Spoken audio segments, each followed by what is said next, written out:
Alright, this is Niara Johnson, and I'm going to be doing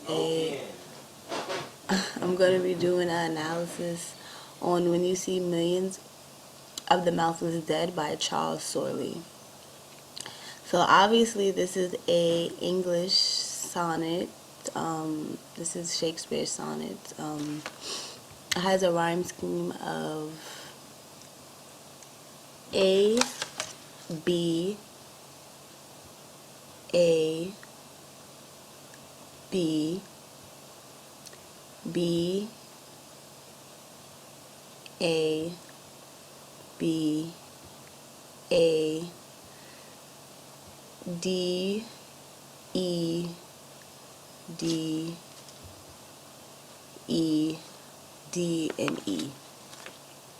Um, Alright, so since we got that out the way, I can now get to the poem. So the first line, when you see millions of the mouthless dead. Well, from my understanding, I think that, so when you see millions of the mouthless dead, this kind of refers to, like, mouthless stood out to me, and mouthless means, like, you can't speak in a way. So it kind of, made me think of the dead can't speak, so, it would be unable for them to speak. So across the dreams in a pale battle lions go. So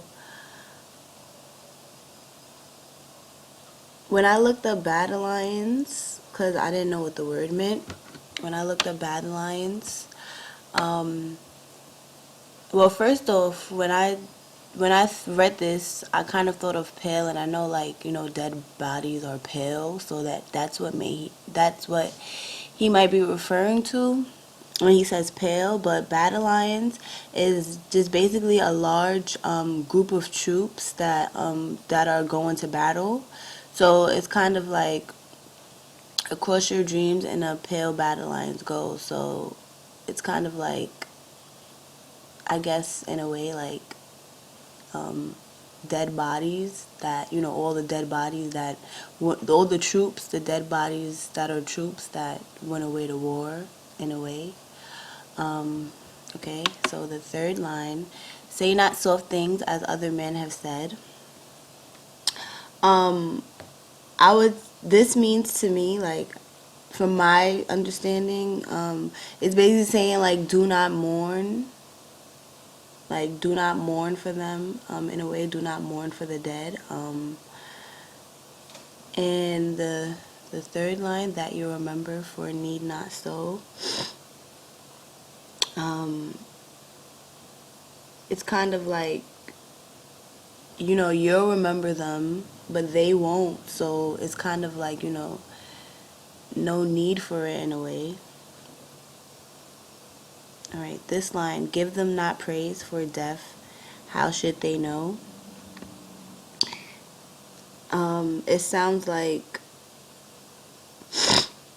it sounds like, like, don't recognize them as heroes because they can't hear you, so they wouldn't know if you're praising them or not. So it's kind of like pointless in a way. Okay, this line, it is not curses heaped on each gashed head. Honestly, this line was kind of confusing to me. In a way, it is not curses heaped on gashed head. So I'm gonna skip that line and come back to it. Okay, nor tears their blind, see not your flows. So it's kind of saying, like, it makes no sense to cry for them because they can't see, they're blind, they can't see, they don't know what's going on. So you crying for the dead is pointless, which in a way is kind of creepy because you would think that, people would have, you would think to have, a lot of sorrow, a lot of emotions when a loved one has died, but in Charles Sorey's case, obviously not.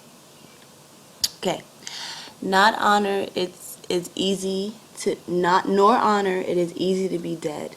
So it's basically saying, through my understanding, it's no gift to be dead. It's simple and it's easy.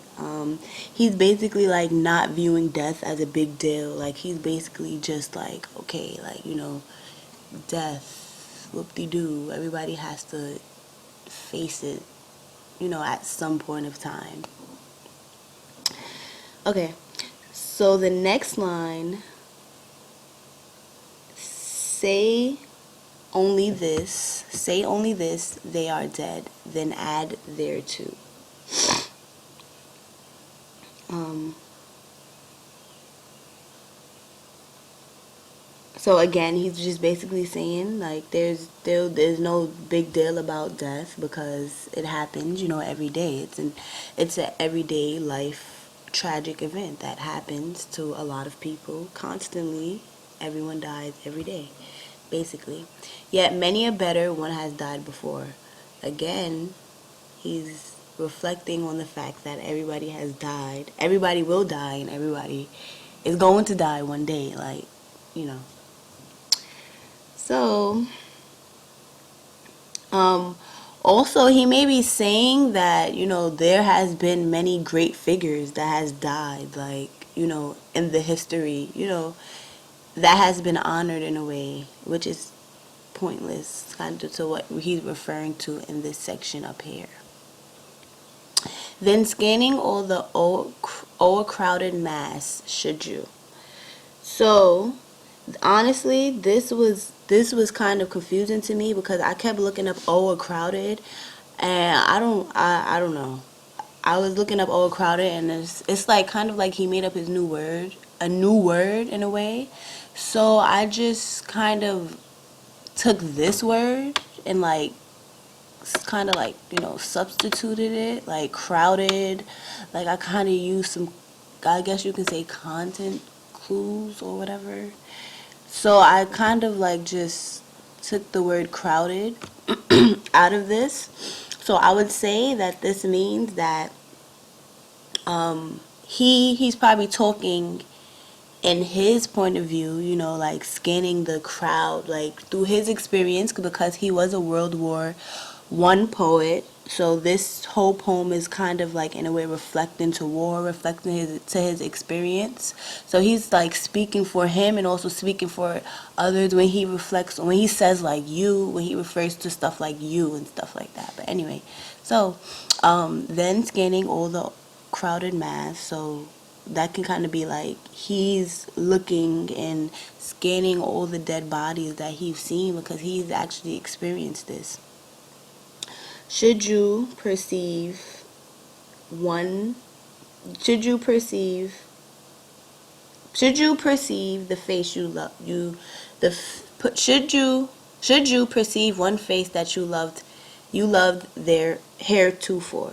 So basically, I was thinking that this meant that um, while viewing the battlefield, you have seen like someone you loved before, like um, hair to this term kind of means like before in a way. So um, yeah. Okay, this line, second to last. It's a spook. Non wears the face you knew. So it's just kind of saying like, well, through my understanding, it's weird. It's weird for someone to be dead and not around. Like it's weird, it's kind of creepy in a way. But then at the end he says that great death has made all his forevermore.